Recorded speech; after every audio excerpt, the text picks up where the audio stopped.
ஆலயங்களில் உயிர் பலி கூடாது என்று கூறினோம். இந்த பிரச்சனை ராமநாதபுரத்தில் வந்தது. ராமநாத சேதுபதி துர்க்கையம்மன் கோயிலில் உயிர் பலி கொடுக்கக்கூடாதுன்னு சட்டம் கொண்டு வந்தார். மக்களெல்லாம் அதை கூறார்கள், அதை எதிர்த்தார்கள்.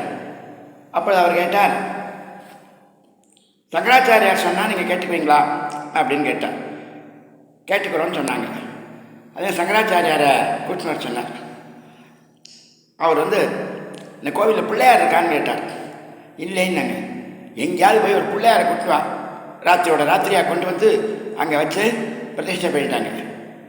மறுநாள் காலம்ல சுவாமிகள் ஊராரெல்லாம் வந்தவுடனே, யானை சைவமா அசைவமா? சைவம் தானே. இதுக்கு எப்படி இருந்தாலும் சரி, பிள்ளையார் இல்லாமல் பூஜை பண்ணக்கூடாது. பிள்ளையார் பிரதிஷ்டை பண்ணியாச்சு, அதனால் இனிமே இங்கே உயிர் பலி கொடுக்கக்கூடாது அப்படின்னு சொல்லி போயிட்டான். அதனால் இன்றும் அங்கே உயிர் பலி கிடையாது.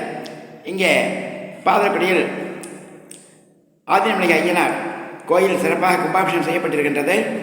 இங்கு அந்த பலி கொடுக்கும் பழமை இருப்பதாக அறிந்தோம். கூடாது என்றால் இங்கே பிள்ளையார் இருக்குது, முருகன் இருக்குது. அதுவும் ஆதீனமலை ஐயனார்னு பேர். பாதக்குடி மரத்தினுடைய ஆதீனத்துக்கு உட்பட்ட கோயிலாக இருந்தது தான் அது. அதனால் இது அங்கே உயிர் பலியின்மை கொடுக்கக்கூடாது என்பதை அன்புடன் தெரிவித்துக் கொள்கின்றோம்.